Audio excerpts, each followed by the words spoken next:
मैं आज फिर से टेरेस गार्डनिंग के लिए बात करूंगा कि क्या सस्टेनेबल है, किसमें आपका पैसा कम लगता है और बेनिफिट्स और एफर्ट कम लगता है। ठीक है, तो स्टार्ट करते हैं ऑर्गेनिक फार्मिंग, ऑर्गेनिक जो गार्डनिंग करते हैं लोग उससे, क्योंकि वो आप इन जनरल वही स्टार्ट करते हो और उसी ट्रैप में फंस के बहुत सारे पैसे खर्च करते रहते हो और एफर्ट भी ज़्यादा लगता है। Let me explain. आपने जो है पॉट में कुछ भी लगाया, राइट, एक सिंगल जो है जो मोनोक्रॉपिंग बोलते हैं उसको, आपने कोई टोमेटो लगा दिया। टोमेटो लगाने के लिए फिर आप टोमेटो आपको उससे प्लांट मान लो बाहर से लेके आए और उसके बाद उसमें कंपोस्ट वगैरह खाद वगैरह बाहर से लेके आए। सीड्स आपको चलो ठीक है, पहली बार आप बाहर से लेके आओगे, बाद में आप ग्रो करोगे, एज्यूम करते हैं। तो 3 महीने का क्रॉप होता है टोमेटो। ब्रिंजल ब्रिंजल तो चलता रहता है, फ़िलहाल 1 साल 2 साल तक भी चल जाता है।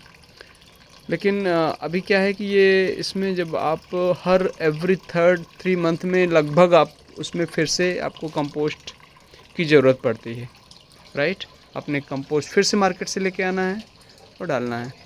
और सबसे बुरी बात है कि अगर पौधे को कुछ चीज़ें जो है डिफिशियंसी होगी तो उसमें रोग लगने लगेंगे, राइट, मीन्स बीमारियां उसमें आ जाएंगी। तो आप स्प्रे लेके आओगे, उसका भी पैसा खर्च करो और पौधा सही भी नहीं होता है मोस्ट ऑफ द टाइम। मैंने बहुत स्ट्रगल किया है जो ऑर्गेनिक मतलब मैं बोल रहा हूँ, जैसे मैं वर्मी कंपोस्ट लेके आता था, डाला, उसके बाद वर्मी कंपोस्ट, नीम पाउडर, नीम खली, मस्टर्ड खली,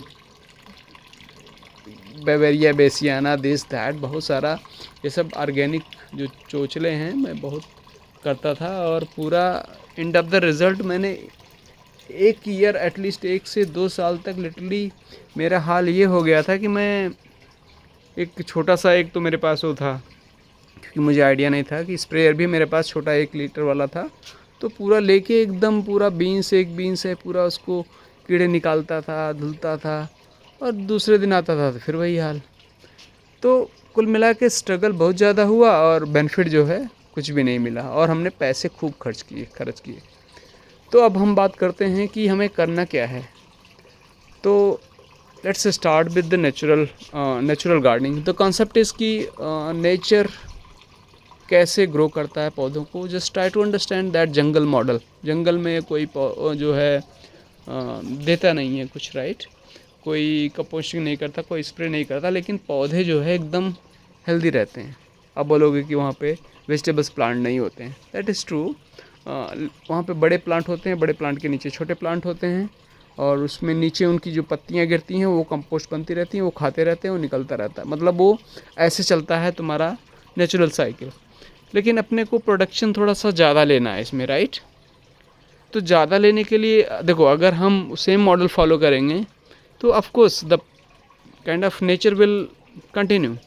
लाइक आप पौधा ग्रो कर लोगे, आपके पौधे में फल आएगा लेकिन कम आएगा, राइट। फॉर एग्जांपल आपने टेरेस पे किया और आपके पास एक दो ऐसा आ गया तो फिर that is not good enough. आपको प्रोडक्शन ज़्यादा चाहिए।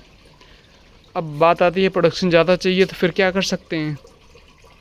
तो कुल मिला के देखो, हम इसमें रेड्यूस करते हैं एफर्ट को। तो जैसे इसमें क्या है कि अर्थवाम अर्थवाम जो आप वर्मी कंपोस्ट लेके आते थे वो मार्केट से, वो चीज़ की फैक्ट्री हम लगाएंगे यहाँ पे। जो देखो, अर्थवाम बनाने के लिए क्या करते हैं लोग, उसमें गोबर डालते हैं, गोबर उसमें थोड़ा सा केचुए डालते हैं और जो है फिर केचुए जो है गोबर को खा खा के जो अपना पॉटी निकालते रहते हैं, वेस्ट निकालते रहते हैं, वही वर्मी कंपोस्ट होता है, करेक्ट। और वो हम खरीद के लेके आते हैं। तो instead of that why not to have earthworm in your soil, right. So that is better. तो अर्थवार्म को सॉइल में कैसे लाओगे। नाउ द पॉइंट इज़, खाली गोबर डालने से तो आता नहीं है और यहाँ से मार्केट से या खरीद के लेके आओगे तो उतना उनका सर्वाइवल अच्छा नहीं रहेगा और आपको अच्छा खासा जो है 100 रुपये kg, मान लो वो तो वन टाइम इन्वेस्टमेंट टाइप का है, लेकिन जो है उनका सर्वाइवल उतना अच्छा नहीं होगा जो आपकी मिट्टी में खुद से ग्रो होगा, बचपन ही उसका स्टार्ट होगा, वो अच्छा काम करेगा, वो स्ट्रांग रहेगा, वो अच्छा सस्टेन करेगा आपके गार्डन में। ओके, सो देखो इसमें कुछ नेचुरल गार्डनिंग के नेचुरल फार्मिंग के कुछ तरीके हैं, आप यूट्यूब पे देख लेना। तो उसमें एक होता है तुम्हारा ये जो अच्छा खासा काम करता है और केचुए को फटाक से लेके आ जाता है, इवन एक हफ्ते में आ जाता है केचुआ। तो एक तो ये है आपका गौकृपामृतम बोलते हैं, गोपाल भाई सुतारिया, आप सर्च करो आपको मिल जाएगा। तो आप उनको कॉल करो और you will get the network of kind of like wherever you are staying, I think you will get somewhere around you। तो वो क्या है, आपको एक कल्चर देंगे and that is free. Main फंडा यही है कि भाई इसको बेचना नहीं है, इसमें पैसे नहीं खर्च करना, वही तो कम करना है अपने को। तो वो आपको एक कल्चर देंगे, उसका कल्चर जो है आपको एक मट्ठा और उसमें थोड़ा सा गुड़ मिला के वो कल्चर मिला देना है। तो आप एक बार तैयार हो जाएगा, फिर 45 दिन के बाद आप फिर से वही 1 लीटर बचा के फिर से वही प्रोसेस आप just you can just search for that. But one of the option is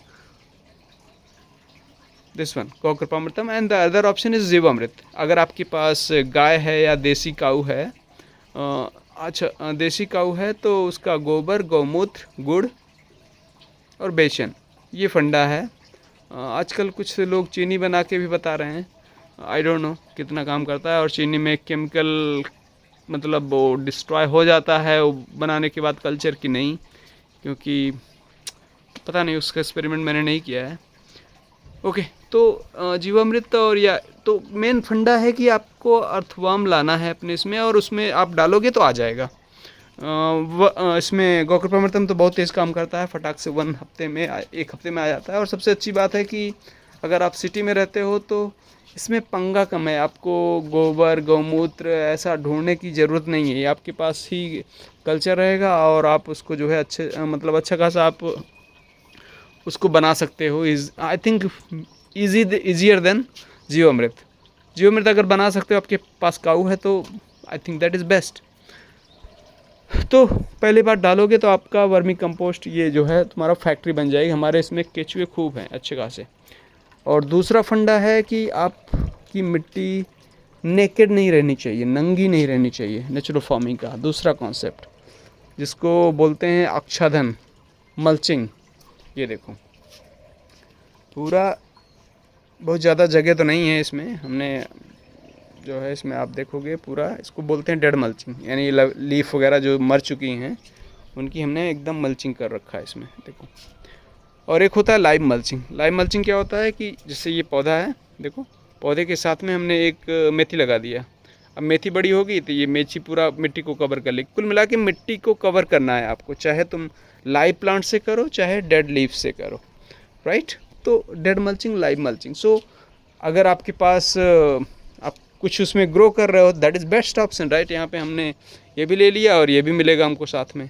और यहाँ पे अभी देखो हमारे पास टेक्निकली कुछ भी नहीं है एक्चुअली, मुझे लगाना है। यहाँ पे हमने अभी लगाएंगे, अभी प्लान है इसमें, तो बाद में लगाएंगे।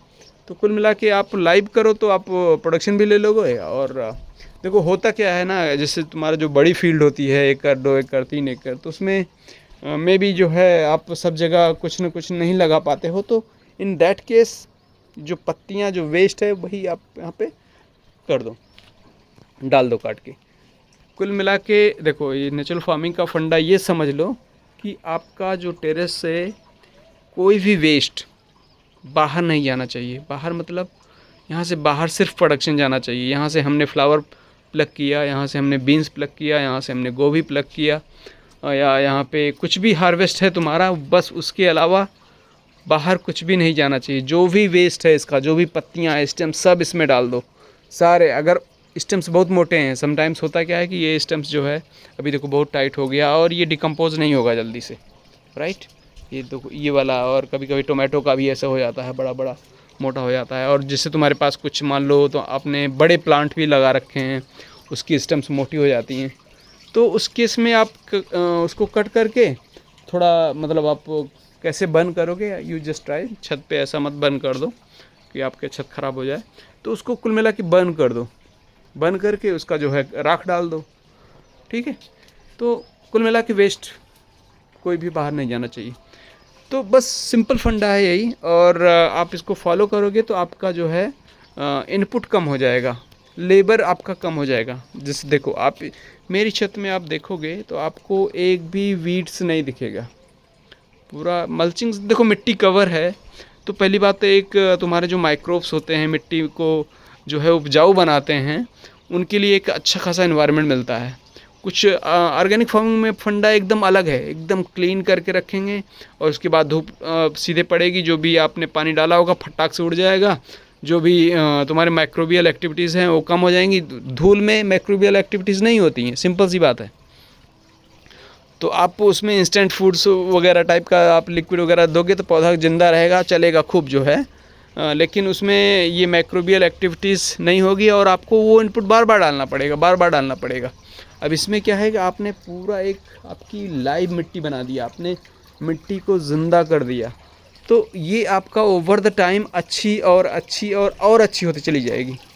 तो अभी देखो इसमें मैंने मतलब खर्चा इतना, अभी देखो आपका इतना बड़ा गार्डन है, बहुत ज़्यादा बड़ा गार्डन नहीं है। देखो ये देखो एल शेप में यहाँ पे हमने क्यारी लगाया हुआ है, बस उतना है, बस इतना ही है समझो गार्डन हमारा।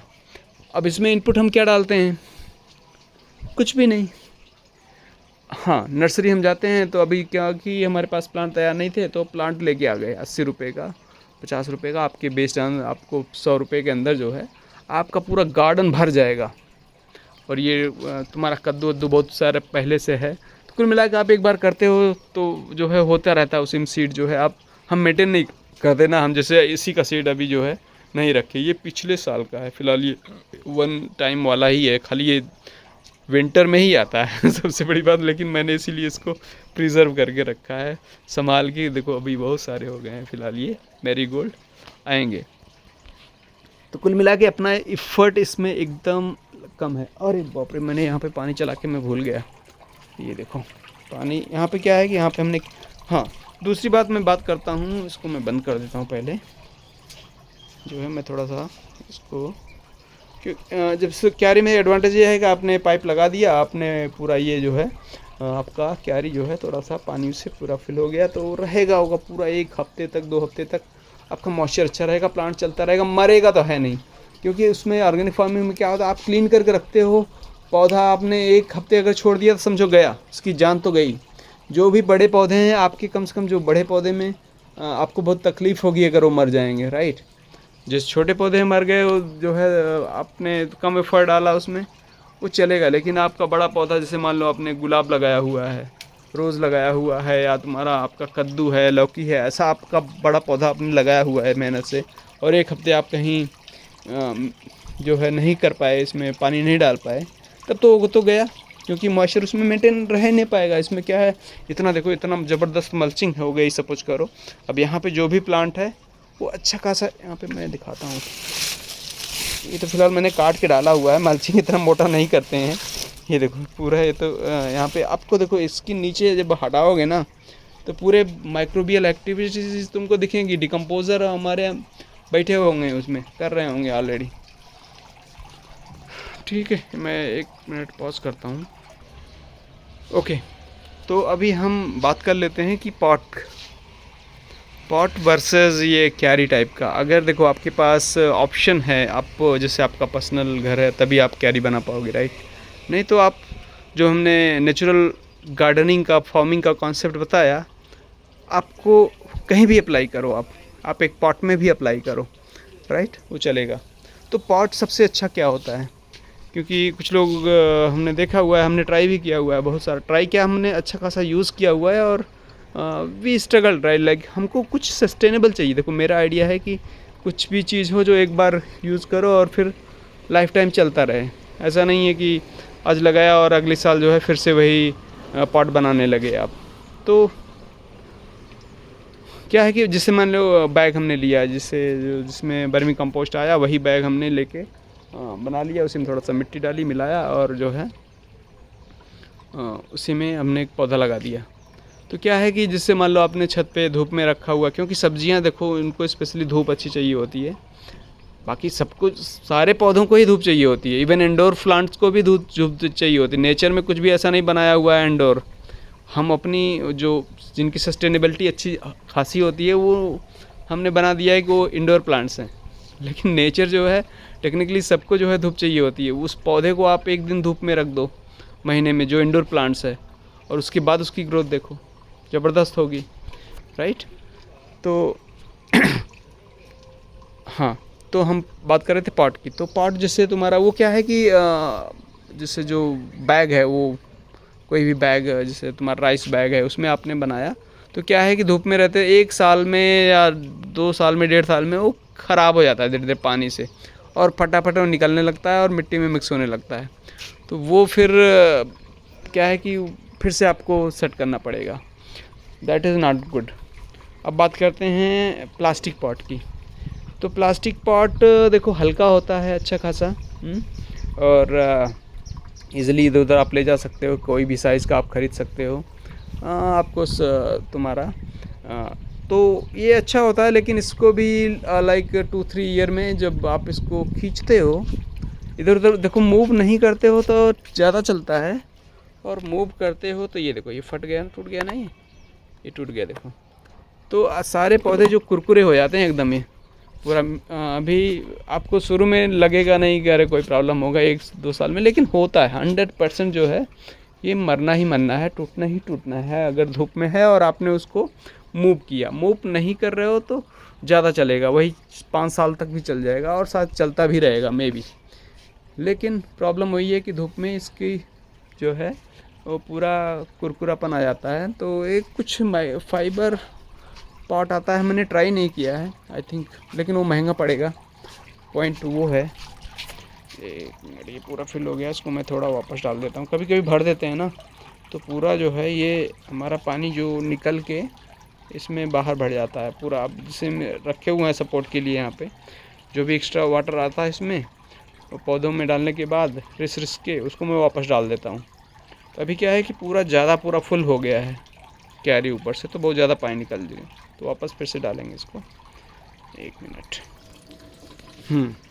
तो प्लास्टिक पॉट में वही क्या है कि ओवर द टाइम ये भी जो है आप इसमें थोड़ा पैसे ज़्यादा लगाओगे, और जो है over the time like 2 year 3 year इसका भी हालत टाइट हो जाएगा। ओके। हाँ, अगर आपका कुछ हल्का सा शेड आता रहता है तो वहाँ पे इसकी सस्टेनेबिलिटी थोड़ा ज़्यादा होगी, ज़्यादा दिन तक चलेगा ये। अभी यहाँ पे पूरा फुल एक्सपोज्ड अंडर स्काई है ये, तो इसका फटाक से ये जो है ख़राब होगा। और पानी जो है अगर नहीं रहेगा तब तो और भी ख़राब होगा। जैसे पानी रहता है साथ में, हमेशा मॉइस्चर बनाए रहोगे तो शायद थोड़ा सा और चलेगा, राइट। तो ये है, अगर शेड में है थोड़ा सा, जैसे मान लो ये छज्जा है इसकी शेड में है तो थोड़ा सा वहाँ पे ज़्यादा चलेगा। ओके, तो प्लास्टिक का एडवांटेज और डिसएडवांटेज आप समझ में आ गया। और अब बात करते हैं, एक होता है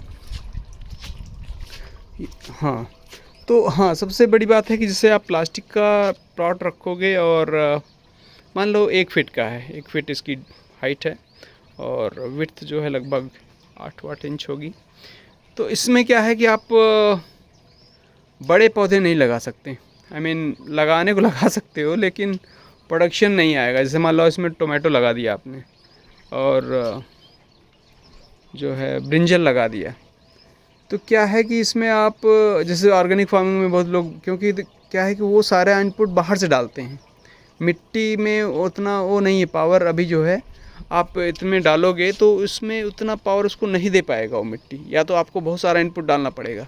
तो जितना केचुआ जो है उसको जो वर्मी कंपोस्ट प्रोड्यूस करता है आपको प्रोडक्शन के लिए गुड इनफ नहीं होगा बड़े प्लांट के लिए, तो इसलिए आपको इसमें नहीं चलेगा। आप हाँ बाहर से लेके आ रहे हो, खूब खाद इसमें डाल रहे हो, वर्मी कंपोस्ट डाल रहे हो ज़बरदस्त, तो जो है उसमें साथ चल जाएगा इसमें। लेकिन आप नेचुरल फार्मिंग फॉलो कर रहे हो तो इसमें जो है बेस्ट यही है कि आप छोटे प्लांट लगाओ, लाइक इसमें गोभी लगा दिया, जैसे तुम्हारा गेंदा लगा दिया, या इसमें देखो हमने तुलसी लगा दिया, मतलब ऐसा कुछ छोटे छोटे प्लांट आप लगा दो।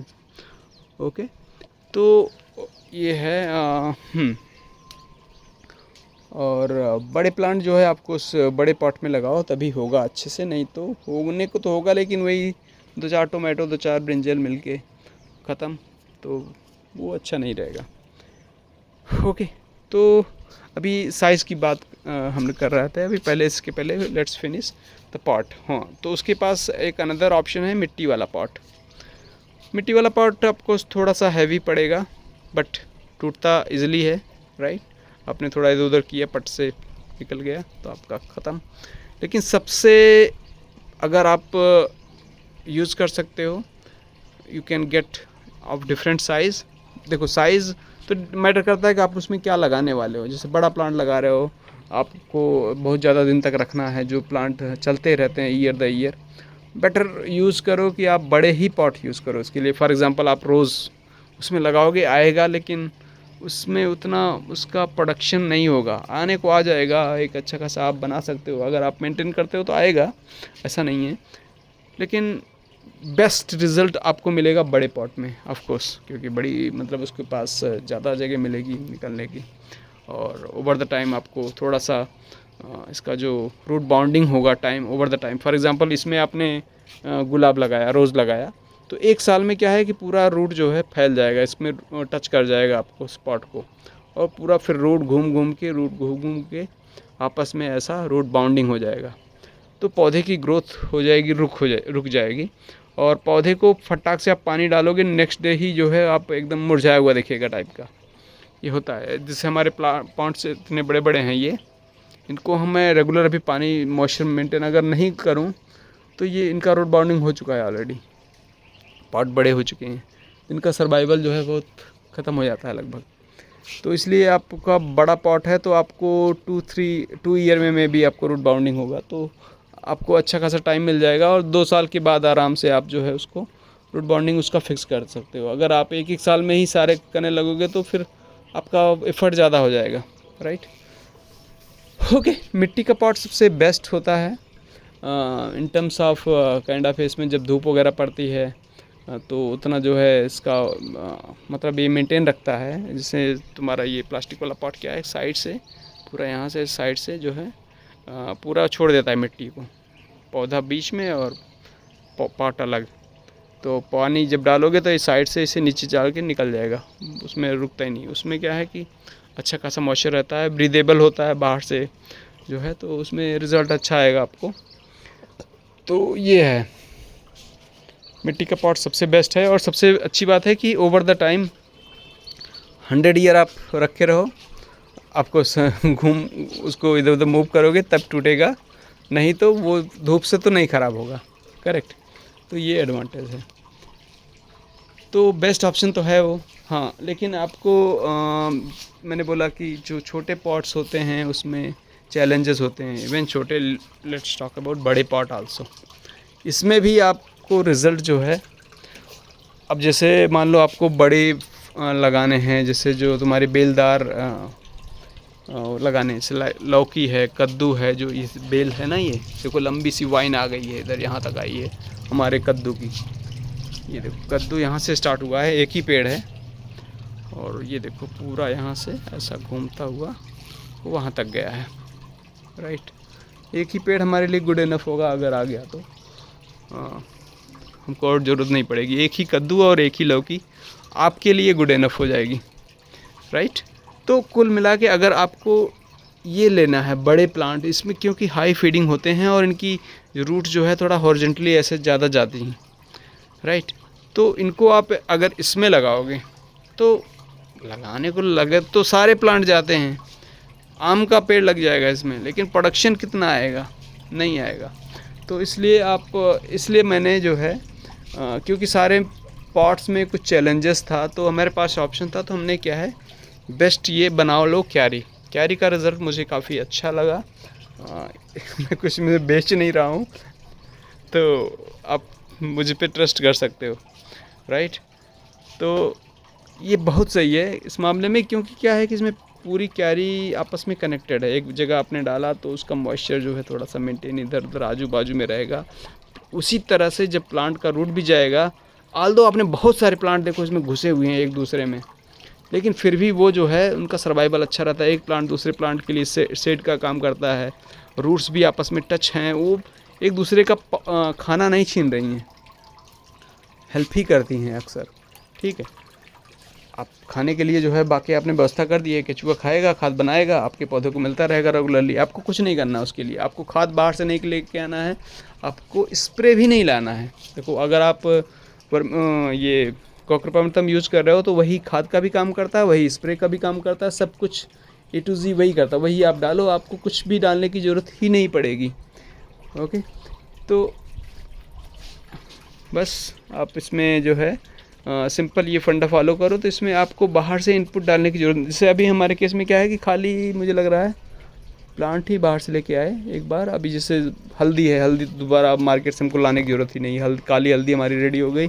हमारे पास ये टर्मरिक है, हम निकालते हैं, अब पूरा हमारी मिट्टी में ही पड़ा हुआ है। वहाँ पे हमने उधर हार्वेस्ट किया हुआ है ना, अभी आपने देखा जो है उसमें मैंने अपने काम भर का निकाल लिया हुआ है, वो चल रहा है यहाँ पे। बाकी इसी में छोड़ दिया, मिट्टी में ही, मिट्टी में ख़राब नहीं होता, जब टाइम आएगा तो अपने आप ग्रो भी हो जाएगा वो। तो आप अपने मिट्टी में रखो, जो ज़रूरत है उसको निकालो। जैसे मान लो हमारा अदरक वहाँ पे देखो लगभग रेडी हो गया है उस पॉट में। तो अभी क्या है कि उसके बाद आप हमने थोड़ा निकाला था आम भर का, यहाँ पे हो गया रेडी, ये देखो मस्त आ गया। तो अदरक, हल्दी, ये सब कुछ है भाई इसमें आप निकालते रहो, और बाकी पूरा एकदम ट्राई करो कि पूरा फिल करके रखो। इसमें पौधों का जो साइज़ वगैरह होगा अच्छा आएगा। इसमें देखो क्या ज़बरदस्त आया है, देखो इसमें, मतलब ये आपको बेस्ट रिज़ल्ट देगा। अगर आपके पास क्यारी का ऑप्शन है, ये क्या है, सस्टेनेबल है। आपकी छत थोड़ा सा आप तरीके से बनाओ, उसमें निकलने का ये सब वाटर वगैरह, ड्रेनेज वगैरह। आपको अगर कुछ डाउट है, देखो मेरा तो काम चल रहा है मस्त अच्छा, अभी छत को तो मुझे नहीं लग रहा कोई प्रॉब्लम है। अभी मैंने वाटर प्रूफिंग फ़िलहाल जस्ट फॉर मेक श्योर, वैसे भी वाटर प्रूफिंग कराना अच्छा है क्योंकि छत में नीचे सीलन जाएगी, चाहे आप प्लांटिंग करो ना करो। तो हम तो करते हैं प्लांटिंग, तो हमारे लिए इन्वेस्ट करना इसमें जो है थोड़ा सा वर्थ लगा मुझे। तो ठीक है, पानी निकलने के लिए आपको सोना ही चाहिए। ऐसे मत बना देना कि बस खाली क्योंकि मॉइस्चर मेंटेन रहेगा और आप बाद में वो आपको दिक्कत करेगा। पानी निकलने का होना ही चाहिए, राइट, क्योंकि बाद में कभी ये ब्लॉक हुआ तो फिर जो है आपको पास ऑप्शन रहना दो उसको निकाल के, नहीं तो उसमें क्या है कि एक सड़न आ जाएगी, पौधे का रूट सड़ने लगेगा अगर आपके पास निकलने का नहीं होगा, तो ये दिक्कत है। तो सबसे बेस्ट मुझे लगा ये क्यारी का। तो मैं यही दिखाना चाह रहा था कि आपके पास पॉसिबिलिटीज़ क्या हैं, प्रॉस एंड कॉन्स किस में है। आपको ऑर्गेनिक करना है, बिल्कुल नहीं करना है, आपको नेचुरल फार्मिंग करना है, पॉट कौन से यूज़ करने हैं, जितना बड़ा हो सके उतना यूज़ करो। क्योंकि आप देखो टोमेटो और ब्रिंजल स्पेशली जो ये, क्योंकि इसमें हमको हाई प्रोडक्शन चाहिए होता है। यही जो है टोमेटो, अगर हमने एक हमारे छोटे वाले पॉट्स जो पड़े हुए हैं नीचे, इसमें भी लगाता तो इसमें क्या आता, एक दो मतलब बहुत कम आता है, बहुत। अब इसमें क्या है कि एक ही हमारा पेड़ जो है गुड इनफ हो जाता है। और मैंने सीरियसली जब ऑर्गेनिक फार्मिंग हमने किया तो हमने हमारे भर का भी टोमेटो नहीं मिलता था, और इनपुट खूब होता था उसमें, खूब जो है हम खाद डालते थे, और ये खली वो खली, ये लिक्विड वो लिक्विड बहुत सारा डालते थे, और पैसा इतना खर्च कर देते थे कि अपने को तो कुछ मिलता ही नहीं था, ऊपर से स्ट्रगल भी ज़्यादा रहता था, और प्रोडक्शन भी ज़्यादा नहीं आता था मान लो 4 टोमेटो आ गए, 5 टोमेटो। और हाँ, सबसे बड़ी प्रॉब्लम ये आती थी कि पौधे में जो है पौधा का जो है ये फट गया, टोमेटो फट गया, तो टोमेटो में पत्तियाँ काली हो गई, पीली हो गई, नीली हो गई। पूरा रिसर्च हो गया भाई, मैं पूरा प्लांट्स को जानने लगा कि भाई जो है टोमेटो फट गया तो कैल्शियम की डिफिशियंसी, ये वो। अरे तो हम नेट पे जाते थे और ऑर्गेनिक का खूब मिलता था, अरे भाई फट हो गया तो कैल्शियम की डिफिशियंसी। भाई तुम इसको समझोगे कि भाई कुछ अपना काम करोगे, भाई तुमको पूरा एग्रीकल्चर जो है पढ़ना पड़ेगा इसके लिए, पौधे को क्या चाहिए, और शायद तब भी तुम नेचर को ना समझ पाओ। तो क्या है, जिससे आप केचुआ जैसे आपकी इसमें आ गया सॉइल में, तो you have no need to worry कि इसमें कैल्शियम डालना, मैग्नीशियम डालना, एनपीके डालना।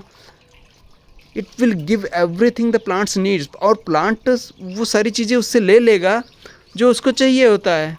आप उसमें जो है, अब इसमें आपको क्या पता भाई इसमें क्या चाहिए, अभी इस केस में आपको मालूम है, इसमें देखो अभी बढ़ने के लिए, हाँ आपको कॉन्सेप्ट मालूम है कि चलो ठीक है नाइट्रोजन चाहिए, लेकिन भाई सबको जो है ये नॉलेज हम नहीं दे सकते, मतलब नहीं ज़रूरत है भाई किसी को इसकी मतलब समझने की। नेचर को भाई मत समझो, नेचर को बस खाली इसको ट्राई करो कि सर्वाइव खुद ही कर लेगा वो अपने आप को, लेकिन उसके लिए एक एनवायरनमेंट तो देना पड़ेगा आपको ना, इकोसिस्टम बनाना पड़ेगा आपको। आपने जो है सॉइल में केमिकल डाल दिए, सारे कुछ मार दिए कि इंसेक्ट्स नहीं है आपके यहाँ पे, मतलब जो बेनिफिशियल इंसेक्ट्स की बात कर रहा हूँ, तो आपके पास ये तुम्हारे डेंजरस इंसेक्ट्स आएंगे जो प्लांट को खाने वाले। तो कुल मिला के एक इकोसिस्टम आप बनाओगे तो अपने आप ही चलेगा ये। अभी इसमें क्या है, प्रोडक्शन ज़बरदस्त होगा।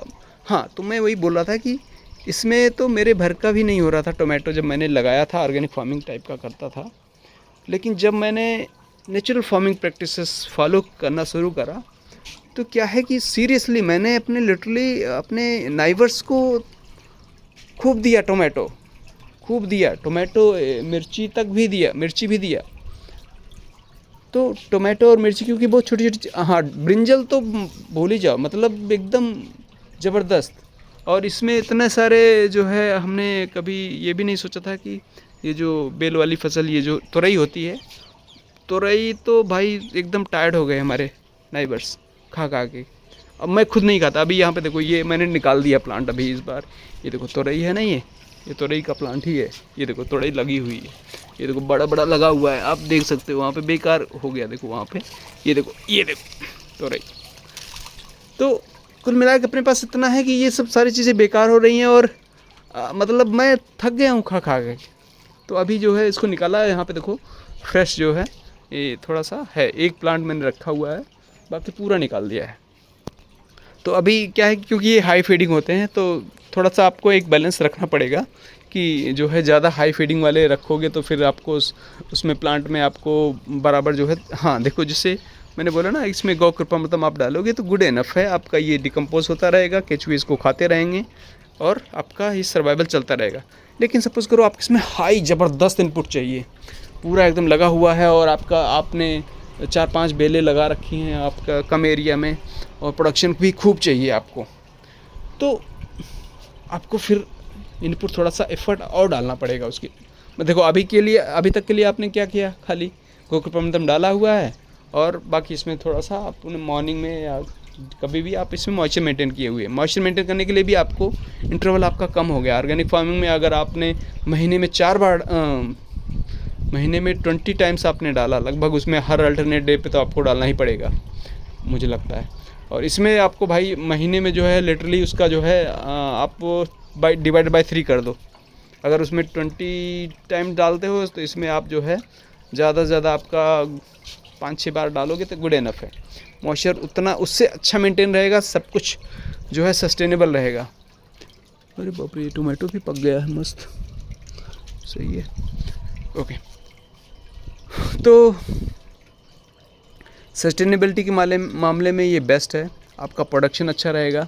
हाँ, तो मैं बोल रहा था कि अगर आपको प्रोडक्शन खूब चाहिए, ज़बरदस्त चाहिए, और गौ कृपामृतम और केचुए का जो कंपोस्ट है वो गुड इनफ नहीं हो रहा है इन केस, राइट, तो आप क्या करो, इसमें आप जो ताज़ा गोबर है, ताज़ा गोबर के लेके आओ, उसके बाद उसमें जीवामृत, जैसे तुम्हारा उसमें थोड़ा सा गुड़ मिला के, जैसे जीवामृत को मिला बना के ताज़ा गोबर से, या खाली ताज़ा गोबर घोल के आप रखो और उसको डालते रहो, और मॉइस्चर मेंटेन रखना बस, तब आपका प्रोडक्शन अच्छा रहेगा।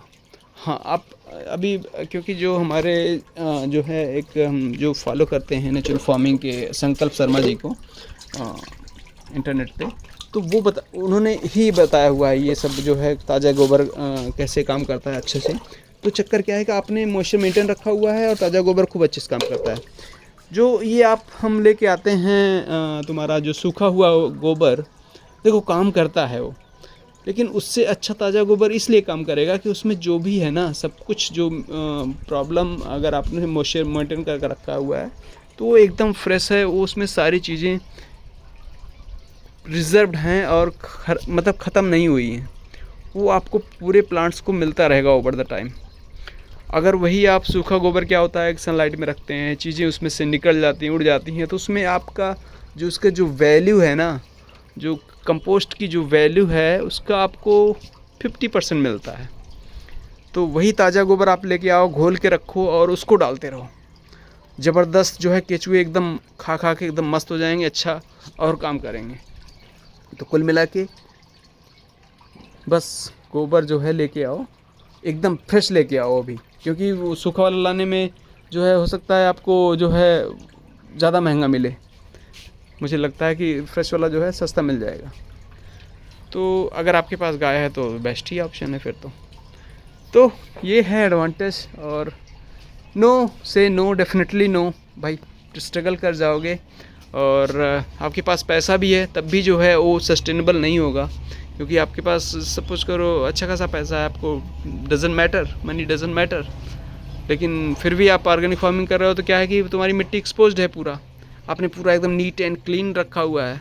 लो हर दूसरे दिन पे आपके आदमी को डालना पड़ेगा। हाँ ठीक है, आपको एफर्ट नहीं डालना है, दैट इज़ फाइन, तो आई थिंक तब जा सकते हो तब आपको कुछ करना ही नहीं है उसमें। हाँ नीट एंड क्लीन आपको दिखेगा, दैट इज़ गुड एडवांटेज। तो इनकेस तब जा सकते हो, लेकिन अब तो मुझे ये मल्चिंग ज़्यादा अच्छा लगता है, खाली क्लीन मिट्टी अच्छी नहीं लगती। तो मुझे भाई प्रोडक्शन चाहिए और हमारे पौधे एकदम अच्छे। देखो हाँ, सबसे अच्छी बात मैं ये बताऊंगा आपको कि पौधे को कुछ बीमारियां कब लगती हैं। बीमारियां तब लगती हैं जब पौधे को हेल्दी नहीं होता है। आपको बीमारी कब लगती है? जब आप हेल्दी नहीं होते हो, आपको कुछ डिफिशियंसी होती है, राइट। तो सिंपल फंडा है। तो कुल मिला के आप अगर पौधे को हेल्दी रख पाए तो उसमें बीमारियां लगेगी ही नहीं, आपको कुछ डालना ही नहीं पड़ेगा। अगर बीमारियां इन केस लग रही हैं तो आप गोकर्पमृतम या जो है जीवामृत डालते रहो तो आपको नहीं लगेगी। इन केस जैसे शुरू में हम क्या है कि इसमें बहुत कांस्टेंट मीन्स काइंड ऑफ एक बहुत लिमिटेड इन्वायरमेंट होता है, तो यहाँ पे मे भी हम कभी मिस कर जाते हैं और पौधे को कुछ चीज़ें नहीं मिलती हैं, राइट। तो उस केस में जो है आप उसमें गोकर्पमृतम या जीवामृत डालोगे, मतलब कंटिन्यूस डालते रहोगे तो होगा ही नहीं, वैसे लगेगी ही नहीं बीमारियाँ। जैसे हमारे केस में हम उतना रेगुलर नहीं हैं, हमने तो अभी बहुत दिनों से डाला ही नहीं है, पूरा हमारा एकदम नेचर के भरोसे ही है। लेकिन आप डालोगे तो आपका ज़बरदस्त काम करेगा, राइट। यहाँ पे देखो पौधों में आपको लग रहा है किसी चीज़ की कमी है, मतलब आपको एग्रीकल्चर वो नहीं पढ़ना पड़ेगा, आपको यूनिवर्सिटी नहीं जाना पड़ेगा पढ़ने के लिए कि आपके पौधे को क्या चाहिए। इसमें सब कुछ जो इसको चाहिए मिल रहा है। कभी क्या है कि कभी आप जो है जब बाहर से लेके आते हो तो कभी